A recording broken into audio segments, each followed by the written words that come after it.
Jullie willen. Oh, Check, check. Hallo, hallo? Ja. yeah. Yes.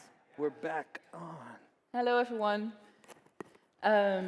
So, we are making this up as we go along Yes. because the official moderator is not here yet. And we have to stop at 6. And so. yeah, we heard we're really on the clock, so we wanted to start. So it's going to be a bit messy, maybe, because Title of of my, us. Very queer. That's literally know. the title of my sex tape. It's going to be a bit very messy. messy. Yeah, but we were actually not in a very good mood. No. So let's not laugh that away, Yeah. right? So how shall we start? Introducing ourselves, Yeah, who we are. okay. Yeah. Do you want to start? Sure. So I'm Fabian, and I actually met these two beautiful people in 2017 with this Pride Walk. So this was also the occasion that I met them, and yeah, that's it. I think. Yeah. Like, yeah. Kort en bondig. I mean, I'm doing a PhD in sociology. I'm researching queer refugee art practices, actually. To keep it very, very simple. Actually. Yeah. My name is Olave Nduante. I'm a writer, YouTuber, teacher. What else do I do? Public speaker, so now and then, and all-round nuisance. I got involved with the Hangout years ago, in 2017, I think, or 2017 or 2016? Yeah, 16, I think. Yeah, 2016, with the Hangout, and that's how I got to know kind of the community that that organized the very first Rotterdam Pride Walk, and I've been involved in queer activism here in Rotterdam for a few years. I stopped. You're all gonna hear why, amongst other things. And what can I say more? My pronouns are she, her, and that's it, I think. Yeah. Yeah. My name is Non. My pronouns are they, them, and I also identify as gender clown. And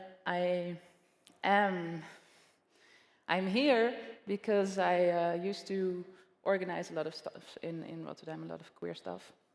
And basically, I started in 2013, I think, when there was not yet a lot around, nothing, I think. Things started to organize it. We started to organize a place called the Hangout Hotel, that's still there.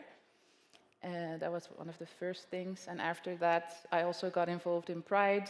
That was the first Pride after 15 years in 2014, I think. And I did a party and some other events at Warm, the gender bending queer party. That was my dearest, I think. And yeah, right now I'm not an organizer anymore for reasons that we indeed will mention. I work at a mental health clinic as a spiritual counselor. Yeah. So we were gonna do a bit of an introduction to sort of like the reason why we're here, right? So kind of a historical overview. Yeah. Of the Hangout, the Pride Walk, and our relationship to Rotterdam Pride, right? Yeah. And I think you're the best person to kind of give. Do you feel like it? No. But I guess we have to. We have to. To give it some context. First of all, yeah, I'm really uncomfortable with this part of the talk. I hope we can go beyond this because this is not my favorite part. Also, I don't really like to talk, to give monologues, so that's also uncomfortable. And I also don't really like sitting in front of an audience. I would have preferred to have another setting. So there's a lot of things that make me very uncomfortable. But I have a lot of people here that I feel supported by, so I'm going to try. Where do I start? The Pride Walk. Yeah. Okay, so I think it was 2014, yeah. There was the first Pride after 15 years, and it happened because there was this person called Dora Borst. She won this, she sent in an initiative to the gemeente, to the municipality, for a pink event, I think it was called, or a rainbow event, I don't know. And she filed in, let's do a Pride, and she got the money, but it was a very small amount. So the first Pride after 15 years was very cozy, intimate, messy, incomplete. There were a lot of things that, yeah, could be better or different, but we were just making it up as we went along, basically. And one day, Dora was at the hangout, and we were working on stuff, and I asked her, so when's the Pride Walk? And she said, yeah, oh, there's no Pride Walk. And I thought it was quite ridiculous, because, I mean, now we all have that slogan, First Pride was a riot, on the top of our minds, but back then it was a bit less well known, but I still thought that a demonstration is a very essential part of a Pride. So what we basically did is just put an event online called the gemeente if we can organize a demonstration, and the next Friday, I think, it was like a week later, we gathered in front of Stadhuis with, I think, 200 or 300 people, mostly kids from the hangout and their friends, and a brass band. And we walked a very innocent, cute, but also very political, I think, walk through the Lijnbaan, so through pedestrian area, towards the Keerweer. So very brief, very small and cute, but very important to a lot of people who were participating, I think. There are some footage of that very first Pride Yeah, Walk. we actually wanted to show footage. I had this really cute video from that first Pride Walk, but yeah, that also is not here. So, But sorry. it is possible to find on Facebook somewhere, right? Yeah, but it's hard to find. It's hard to find. But there's another video if you look on YouTube and you Google Rotterdam Pride Walk 2014. I think you can see some footage of it. So if you're interested, you could. For me, it's always very heartwarming, but if you weren't there, maybe it's different.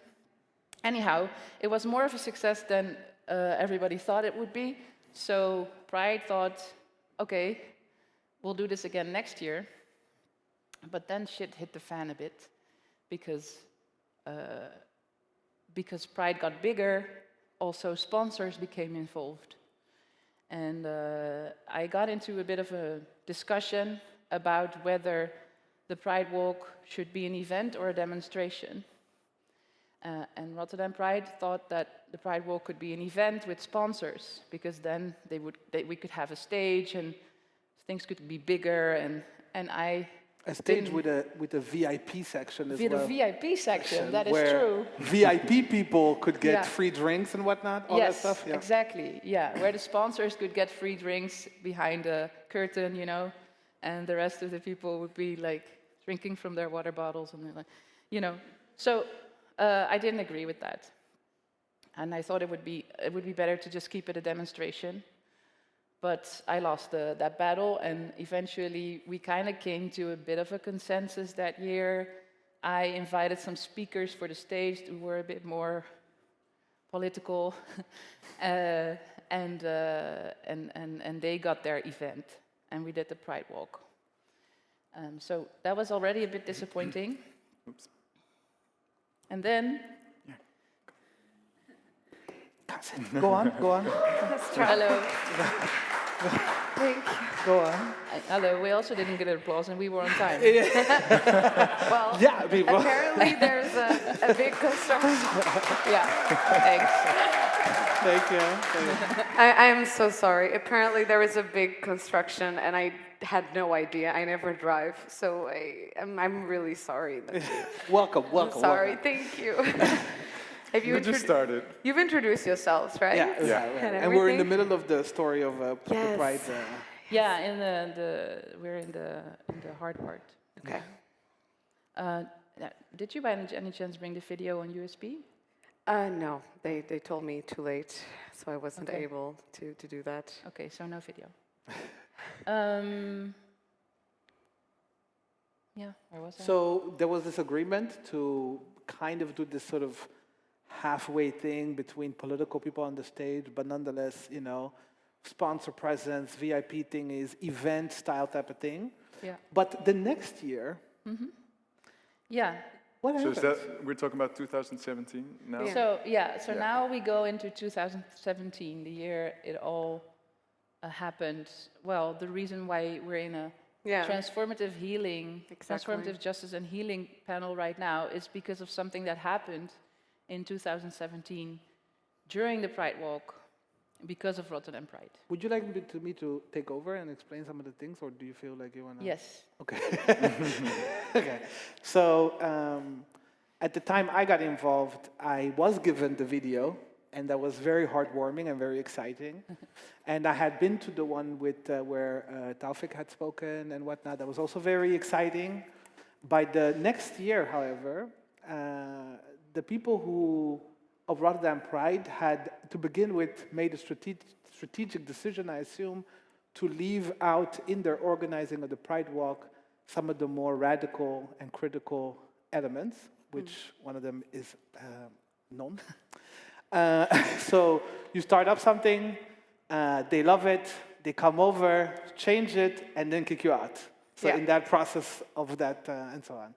I don't think you've ever been afterwards, I mean, we've had many conversations with people from Rotterdam, but you've never been formally, people have never formally apologized or even invited you back into the organization of the Rotterdam Pride Walk, right? No. No, okay. So transformative justice and healing. It could start with an apology, perhaps. But anyways, then what happened that year, a number of organizations and, initiatives around the country had started organizing protests at Pride to protest really the presence of sponsorship, of sponsors, corporate sponsors. This was happening in Amsterdam, this was happening in, I think in The Hague as well, and obviously in Rotterdam we weren't going to be left out. So we made it very clear, as in previous years, that we don't think that a Pride Walk should be sponsored or that sponsors should be given so much space to really kind of pink wash their image through Pride. So we had some critique, and we had announced that we were going to organize a protest against the presence of the corporate sponsor. At the time was KPN. KPN. Are there more now? Look. Oh. They're right. Transformative justice and healing. It just keeps growing bigger. Interesting. Could start with this, perhaps, because this is one of the oldest points of critique we've had, but it doesn't seem to really make a big difference. Then, at that time, efforts were made to have conversations with the Rotterdam Pride that were kind of not really taken seriously. They wouldn't really listen to us. But because we had announced that we were going to do a protest at the Pride, which is basically walking along with political slogans. And so it's not like we're going to ambush anybody or anything or throw tomatoes, just actually walking along, but with an actual political statement to be made, including pro-refugees, including trans rights or human rights, things like, Pride was a riot against police violence, against racial profiling. I mean, the things that our communities care about. So at the time, there was announced a conservative, I would call them right-wing, neo-fascist group of gay men here based in Rotterdam, announced that they would also going to participate in the Rotterdam Pride event, the Pride Walk specifically. We signaled that. We thought that was very worrisome and problematic, that a xenophobic, transphobic, sexist, and Islamophobic, anti-Semitic. I mean, all the things. All the things. Group that are very, very well connected in the Rotterdam political scene, Leefbaar Rotterdam specifically, PVV and all that they were going to actually walk.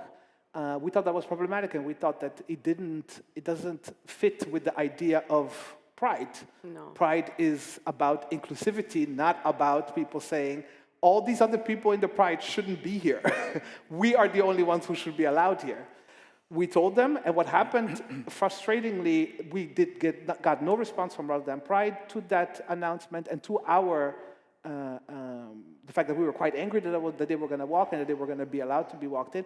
The only thing that we received as a response was on the day itself, at the podium, the then president or director of Rotterdam Pride stands in front of a whole crowd of people and says, calls you by name. Yes. Which is By name. Which is terrifying. Mind you have to understand that at the time, the organization of the protest and the critique that we had was almost a national effort. So there wasn't one single person who was like, but the then president went ahead, or director, or I don't know what they're called, but anyways, but then went ahead and said, Non's little club, Oh, wow.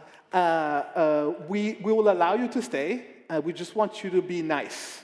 Behave. Behave. Behave. You should Be behave. respectful. And be respectful. Mind you, again, there is a neo-fascist, transphobic, Islamophobic group walking around, and nothing is said about them. They're not told to No, they behave. were welcomed. They were welcomed. Yeah, in fact, they were welcomed. And they they actually had like a pink flag with a bolt cutter on it. Yeah, so it was like Wow. the symbol for like 6 months prior. There was this gay couple bashed with a bolt cutter that was in the news. So they were like, we have to protect our gays against like the Islam scary and, Islam. So, so they had a very violent message. Very violent message. Mind you, the Rotterdam Pride of that year had decided to kind of take on a bit of a political message, which was queer refugee rights. So they had invited queer refugees to come and stand at the podium. Their pictures were put up around town and so on. But at the same time, you welcome the presence of a group of people whose political ambitions are to keep as many people of color out of the country. Great. This works. What happens that day, those group of people, we had made an agreement with Rotterdam Pride that we were going to walk in the beginning of the Pride walk. That the hangout community was going to walk in front because we wanted people with disabilities to be up front so that the pace of the Pride walk itself would be as accessible as possible. Yeah. We're standing there with the people with disabilities that were part of our community. We're standing there, we're excited, and it was about 5 men, start pushing their way to the front, attack 1 or 2 of the people of the hangout community, and the police then proceeds to basically escort them to the front of the march. So the police put them front, and about like maybe 10 or 20 meters was the rest of so they were. With in between the pink elderlies. Oh yeah, and the big elders as well were pushed also to the back. The Rose Salon people. Yeah. Okay. Yeah. So they were leading the march. They in were the end. leading the march. So everyone we walked in the Lijnbaan as well. It was like a big long march. Basically, these neo-fascist, Islamophobic, transphobic, sexist, all these things are the ones that are walking, and they need police protection from us, even though they attacked members. The next days in the news, around the country and locally. No, but also during the Pride Walk, our group was really like surrounded by police escort, and every time somebody wanted to get out, we were pushed. You could like get a hit or a push. You actually also left. And can I ask you, where were the march organizers? What were they doing? Why weren't they present? They did not try at all to be a contact with the police. We were like, from the beginning, it was already like, you have to behave. So we were already framed as the problematic ones. The problematic ones. So it was all from the start. And I think the police also had that intention, like, okay, we have to, we have to look out that they, are behaving. And so they used force to, so we didn't, I don't know where the organizers you were were even told at some point in the very beginning of the march by one of the police people that if you asked one more question, that they were going to arrest you. They were going to arrest me, yeah. We haven't even walked, right? This is at the moment that these guys are pushing and and none is like, why are you not protecting our people? Like, people are being hit and so on. And then immediately that guy said to them, and then you left. It really shows that I think one of a lot of examples that police does not have a place at No, and Pride in this way. And I mean, of course, we all want to be safe from outsiders and those of us who, you know, who might bring harm, but then you are using them to police your own community or using to harm your own community, and you are still framing it as we are doing this for your security, for the security of the collective, which is an incredible weight to put on your group that was clearly trying to bring up some really important and necessary issues, I think, for everyone. And personally, Yeah, schandalig, as you say for in me Dutch. personally, that's why I left, because I am very conflict avoidant, but also because for me it was also hard to see that I made Pride a couple of years. So I worked with the pink elderly people who were in front of me, and I wanted to talk to them, but I couldn't get to them because the police was in front of me telling me that I would be arrested if I talked to them. And at the same time, the people who I also made Pride with, I couldn't even see them, but I was also called before everything happened. Already in the afternoon, the police called me and said, "What are you up to?" Oh. And I Wow. didn't understand. I didn't understand because for me, this is all I was very naive. So this was all. I was like, okay, I tried to organize stuff. We didn't agree with stuff. And now. So for me, that was an experience of how you become like just a critical organizer, and 2 years later you are a dangerous riot maker. Yeah. And I think, you know, But could I just keep yeah, going? of Because course, this of is the course, end there. of course, of course. Obviously, we were amongst the, I know for you, for example, there was a whole campaign of op geen stijl, around your name and so on. There was after, like the same day and the days. And this is a right-wing platform. Geen stijl, it's extreme right-wing, very sexist and so on. And Non's name was being mentioned there. The ridicule, the people were being invited to ridicule her, who ridiculed them online and so on. A number of other people, Geen Stijl took images of them. They went viral. People who were being beaten by the police and by the Roze Leeuwen, are they called now? Yeah, the Roze At the time, Leeuwen, they were called gay conservatives. They were calling themselves gay conservatives. This was all going viral, and when in communication with the Rotterdam Pride event, they only told us like, oh, they are tolerant. So they are tolerant. We were not tolerant. They are tolerant fascists. They are tolerant towards anybody at Pride.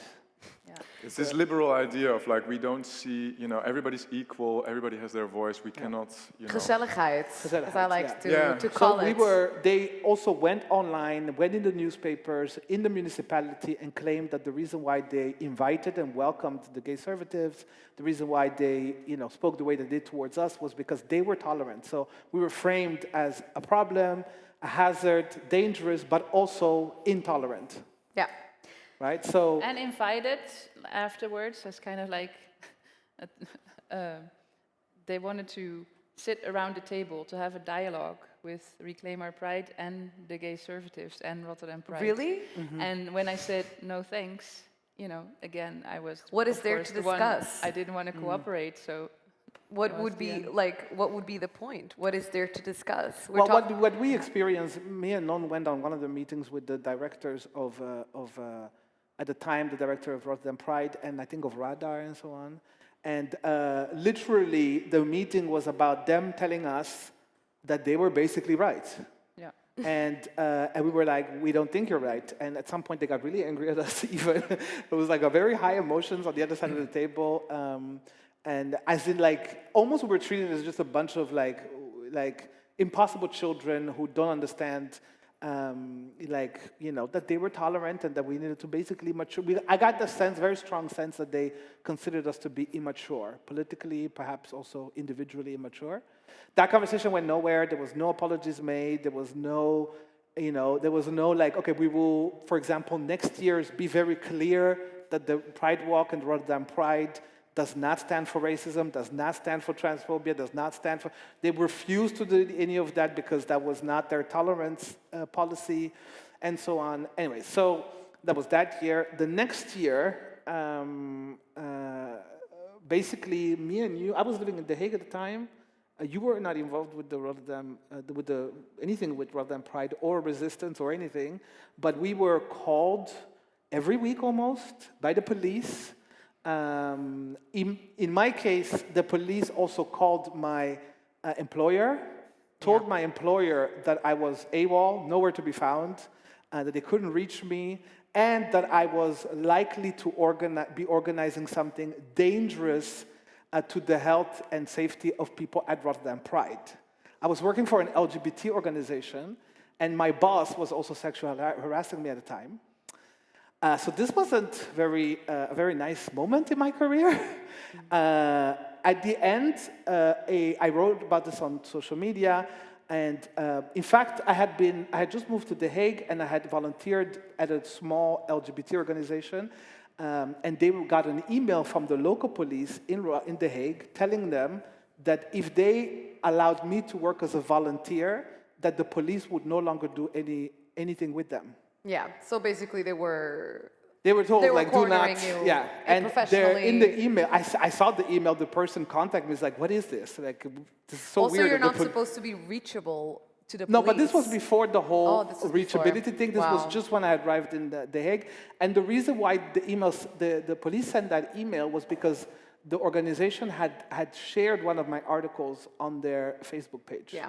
And that was reason enough for the police, the local police in The Hague, which is very well connected to the Rotterdam one, to send them an email saying, we don't know what you're up to, but if Olave gets involved in any way with you guys, I haven't committed a crime, I haven't been persecuted for anything, and I have the email, I shared the email online. Essentially, the mayor of Rotterdam had to apologize in the municipal council for the fact that my job was called. Yeah. And said that I was going to receive an apology from the police myself. Never received one. I also know, I talked much longer length with the police officer, that Rotterdam Pride was one of the organizations that had said that I was possibly organizing things that were a problem. So I eventually left Netherlands, went to live in Berlin and Brussels. Amongst other things, because of everything that happened and how kind of my name has become synonymous in Dutch LGBT activism with apparently being very dangerous. No, I think anyone that is, But I'm not hireable. I mean, seriously. Yeah, that's terrible. I went on a lesbian conference in Ukraine and met one of the police officers of Pink Rosenblau. Rosenblau. Which is, and this person told me that I am well known also in Amsterdam because of the problems in Rotterdam. Yeah, there's so many layers to unpack here. Just the fact that the police, in combination with Pride at the time, was targeting you and specifically mentioning you by name, reaching out to your employer. This is not just a huge invasion of privacy and an insult to the work that you actually do with the actual community.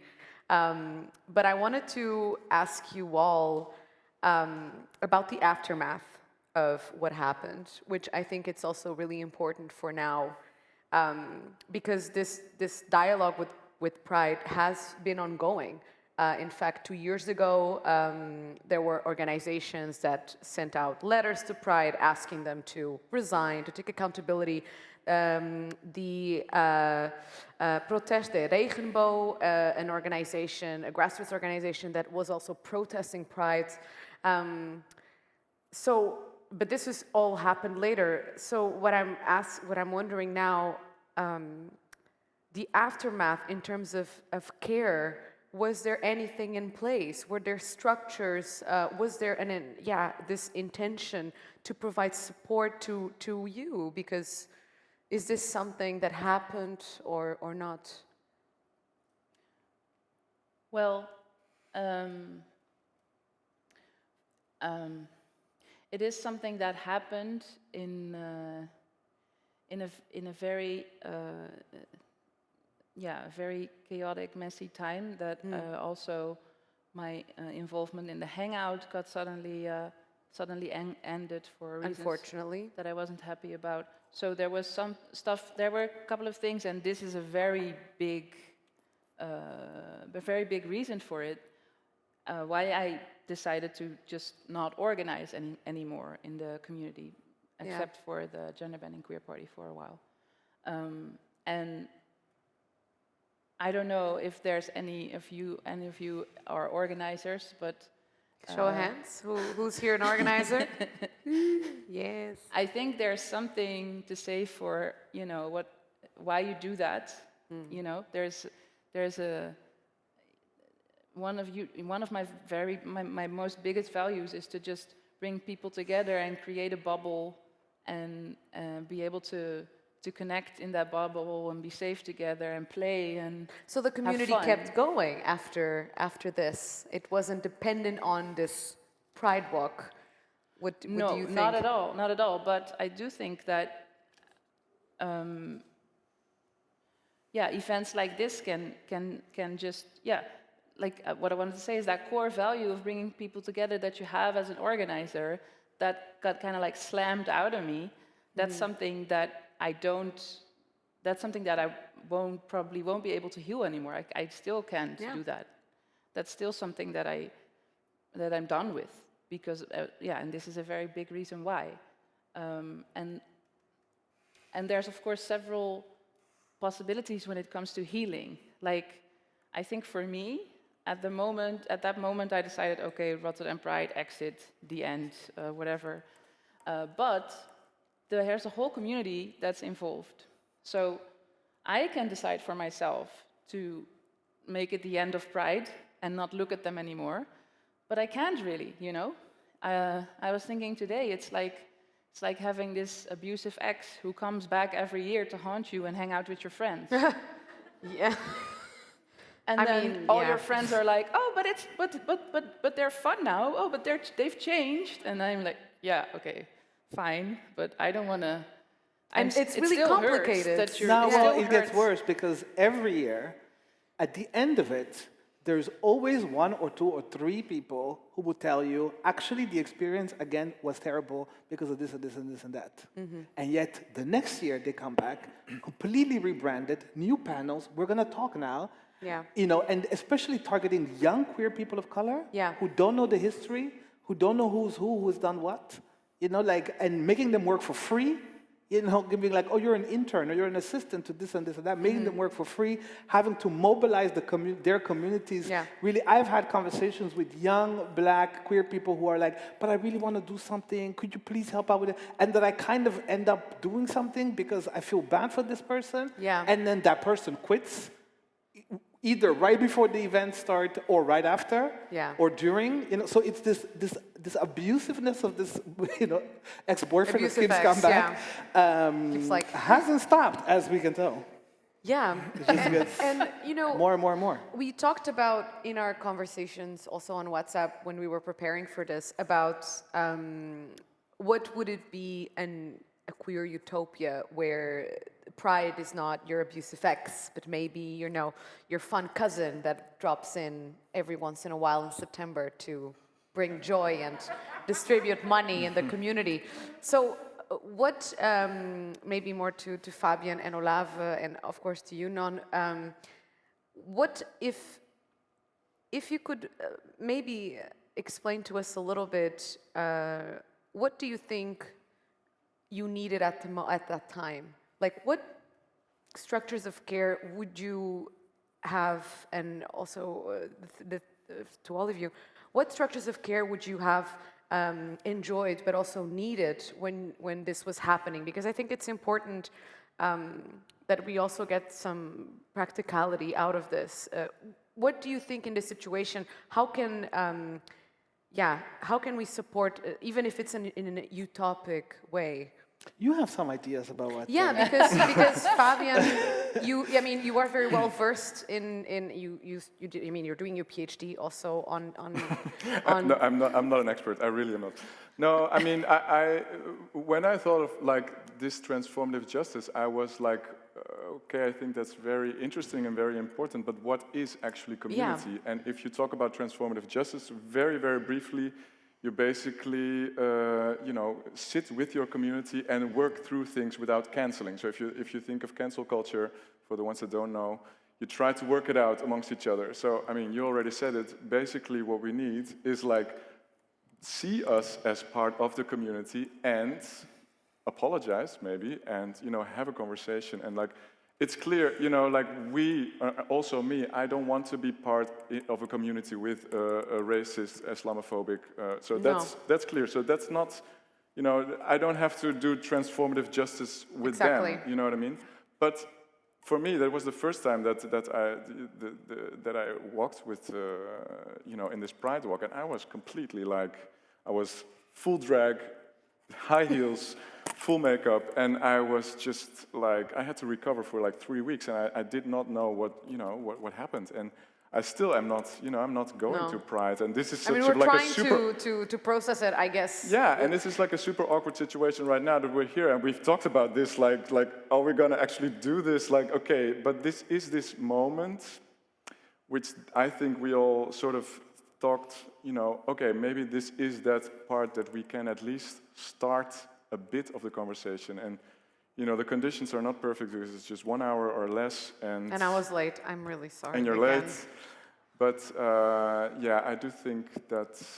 And that's also what makes me a bit sad, and that's not anybody's fault, but I realized that when we were talking about what we were going to do today, that actually this is the first time we sit down and invite others to talk about this history and to talk about how to maybe deal with an institution like Pride, and at the same time also acknowledge that history and acknowledge the ones that were hurt by it.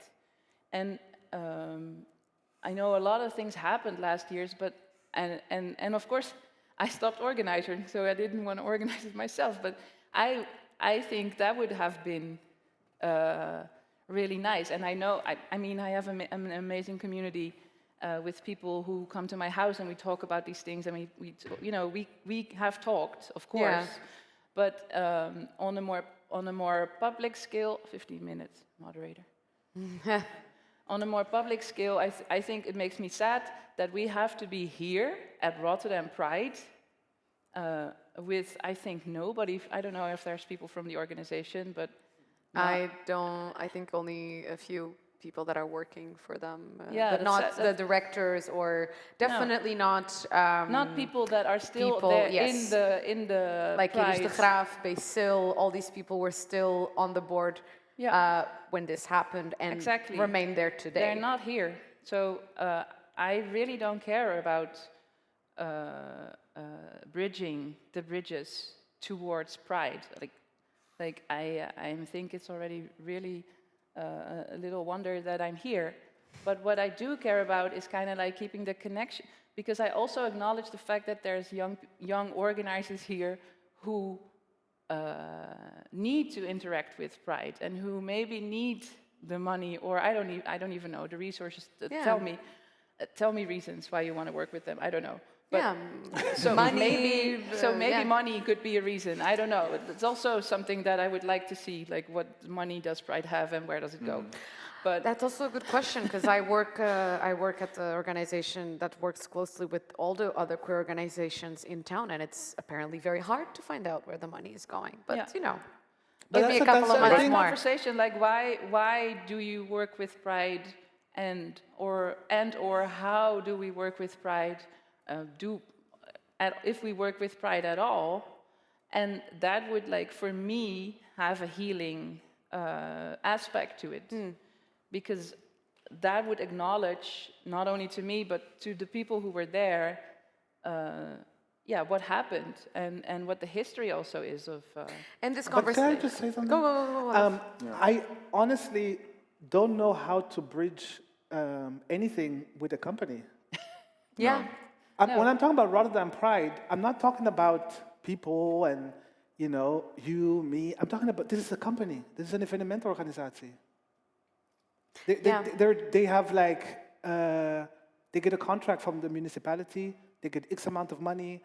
They have this many employees. They have to get this much sponsors involved. And they have to have this many amount of programs. It's a company. I am not in community with the company. Exactly, and that's fine.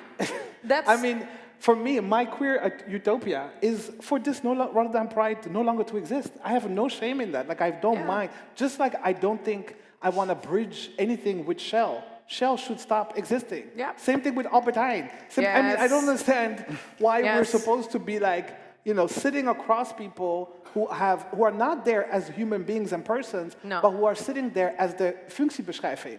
Yeah. With targets and contracts of what they are supposed to attain.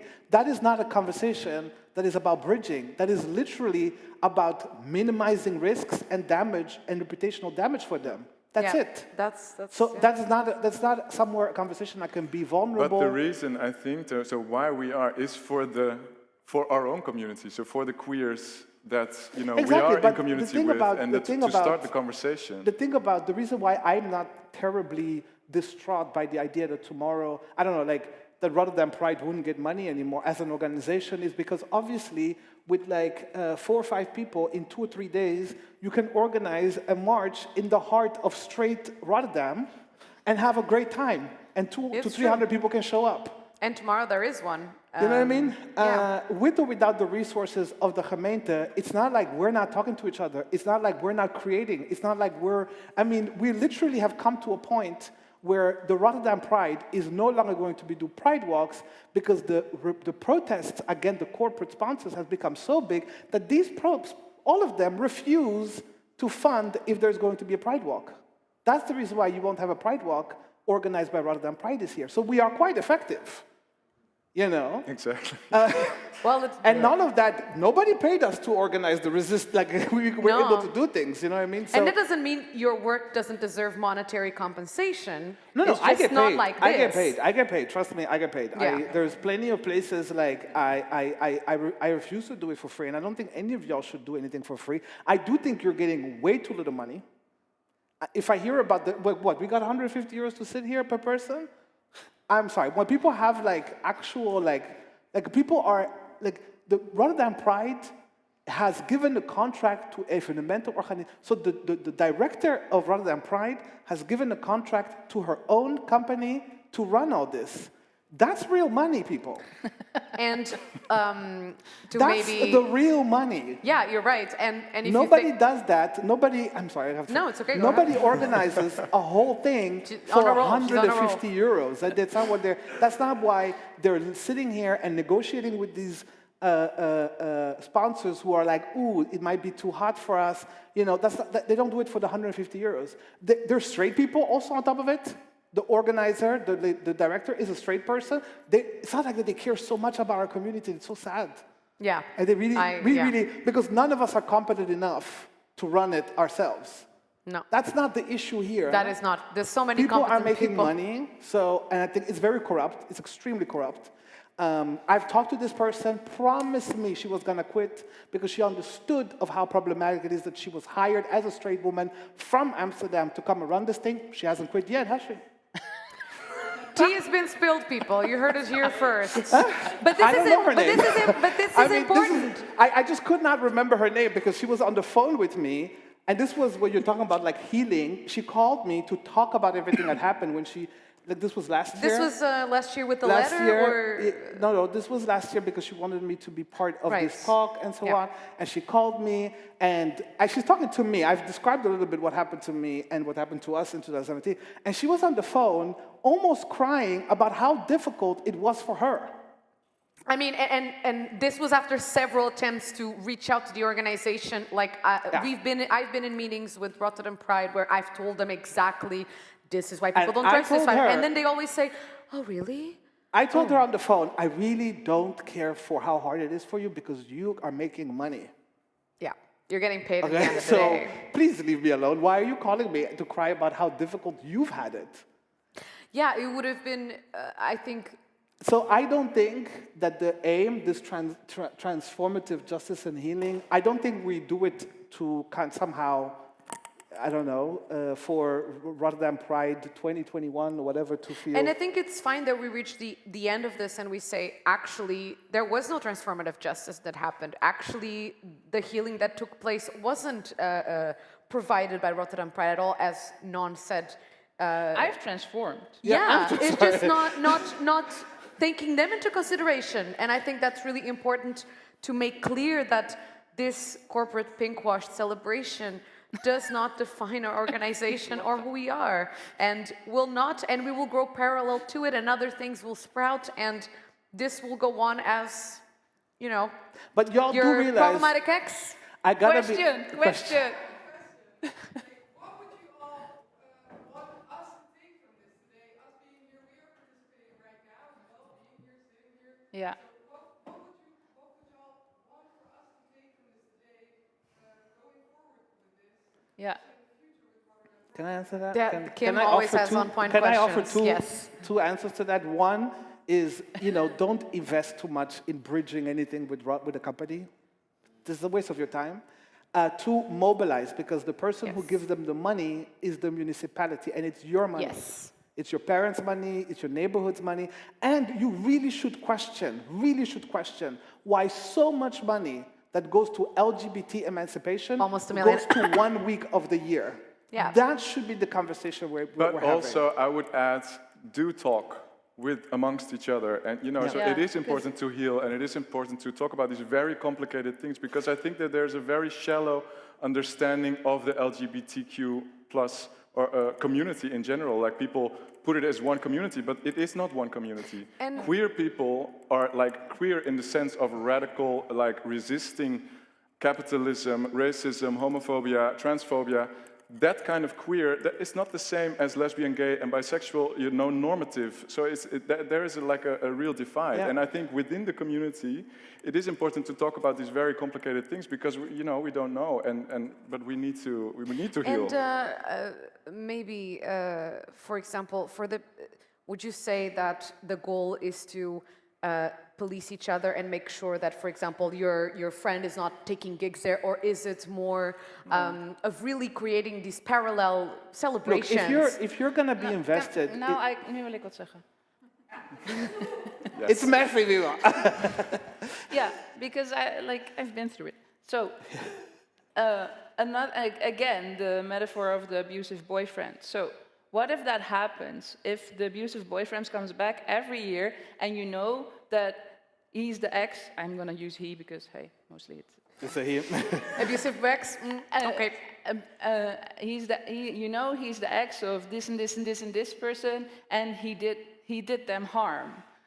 Are you gonna hang out with the abusive ex without telling all the people that he did harm? Or are you, what's the strategy then? So that's like an ethical reflection that I think every community member can have.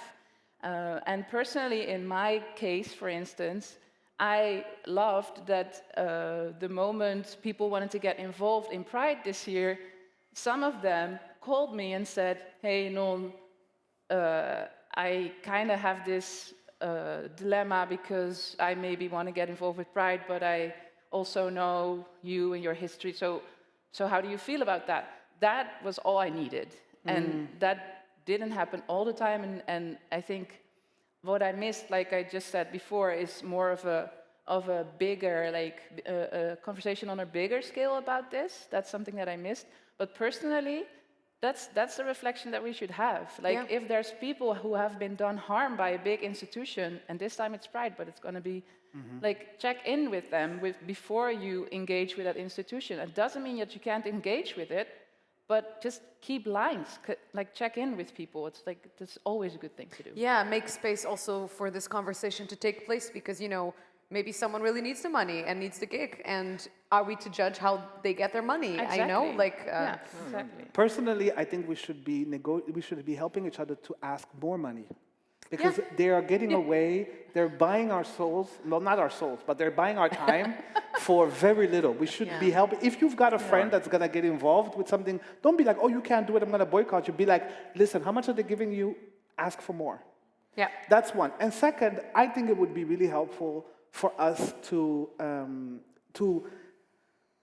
we're working, most of us here are working throughout the year, doing all kinds of amazing things. Right? Like I've seen some of the youth, some of the people that we were with in the front of when we were being harassed by the police and the gay conservatives and so on, they've gone on to do really amazing things. Some of them are here, I won't call people out, but I'm very proud of what they have accomplished. So it's not like we're doing nothing, huh? It's just that the Rotterdam Pride likes to kind of like, at these moments, gather all together and make it seem as if they somehow can like, they want to take the shine from what we're doing throughout the year to kind of like, and that's the thing, because you are the only ones doing something in the city, do not be fooled into thinking that you have to be less radical when Rotterdam Pride comes. Exactly. You can still do that. You can still, if they invite you to come to their panels, if they offer you to do a workshop, if they blah, blah, if they want some of your creative work, do not be fooled into thinking like, oh, I need the money, so therefore I have to be kind of, That's not true, because there's nobody else doing stuff in the city than you people. Stay critical, Stay stay in critical, connection stay with radical. us, with each other. And they'll still come at the end of the year going like, do you want to come and do a workshop for us? And I think it's also important to mention that this conversation wasn't created to expiate anybody or to be like, okay, things are cool now. No, things are obviously still not okay. However, I think it's really good that the conclusion is, maybe not as utopic or positive, like, oh yeah, we're all cool now. No, it was very hard. It took a long time to heal, and good things have come from it. Yes, beautiful things have sprouted in the city, but it was painful. And I think this is also acknowledging queer history here in Rotterdam, because what happened in 2017 is queer history. So how do we remember that? And I think something you said, Olave, in our call last week was remembering is also part of healing. And I think that by doing that more and more, by having these conversations that are informal, like you all know each other, I was late. So this is also, I think, beneficial for us, not necessarily for them, but for us. And with remembering, I hope that also means celebrating our living heroes. Yes, celebrating our living heroes like Non, No, don't who, do that. no, we're doing it. like Public Non. shout out. Okay, Non, like Non. Non is But also a learning from supporter. them, calling them, asking them their advice, inviting them to do the panels. I heard that there was somebody who did 3 workshops yesterday, panels or something, panels, who was a straight person, One, we have Non. Like, I what are agree. we doing, people? What are we doing? I agree, and Non, on a personal level, like it's interesting because last year when I was being harassed, Maybe there are questions from the audience. Sorry. Questions Sorry from that the I audience? interrupted you, but I get very nervous. Questions? Well, no questions, so I will go on. So last year, when I was harassed online by the right-wing groups, Non was a huge source of support for me, and I think you are the reason why also I kept organizing, because you were like, I'm gonna cry, I don't want to ruin my makeup, but like, it's true, because when this happens to you, it's horrible, and you really think about just stopping because it's painful, and And they have done that for so many people. Yeah, exactly. I would really literally not be the activist sorry. that I am. I have the Pisces rising. No, I'm serious. Like, there's no joke. Like, when I met Non tight. in the hangout, I was like trying to recover from one of the worst burnouts I've ever had in my life, and I had no confidence in that I was going to be able to do anything, even just being with the kids and making sure that they closed the door when they left, right? And till today now, I am a teacher in Belgium. I am a writer. Like, I have to refuse like speaking engagements, and it was all because of Non, and continues to be. And I know that there's so many people in the city, individually, who have that kind of experience with Non. Yet, Non is one of the least known and visible and least celebrated people in the city. And I think that it's a shame on us.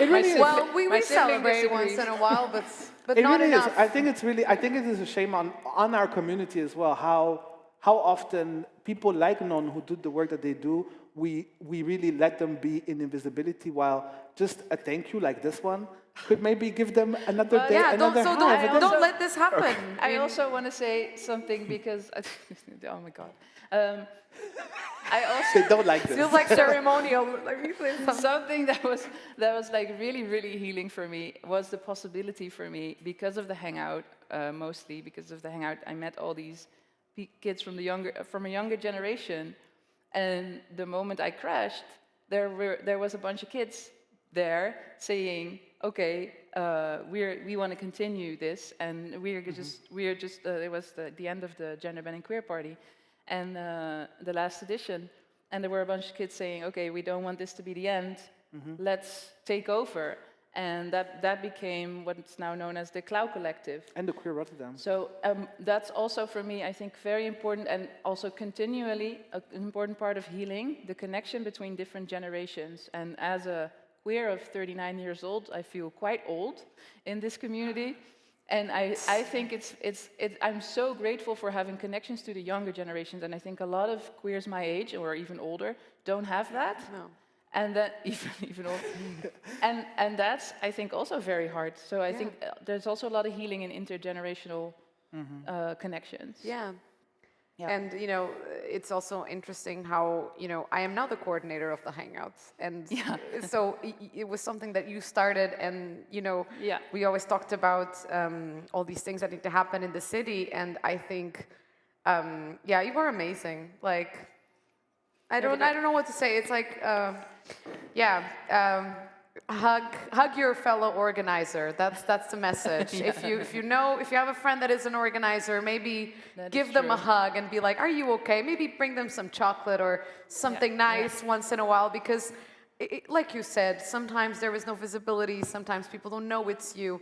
And by celebrating our history, our problematic history, but also the beautiful future that is happening, and that you also were a very big part of it. I think it's a good moment to thank you all for being here, for taking part in this, and keep talking about this.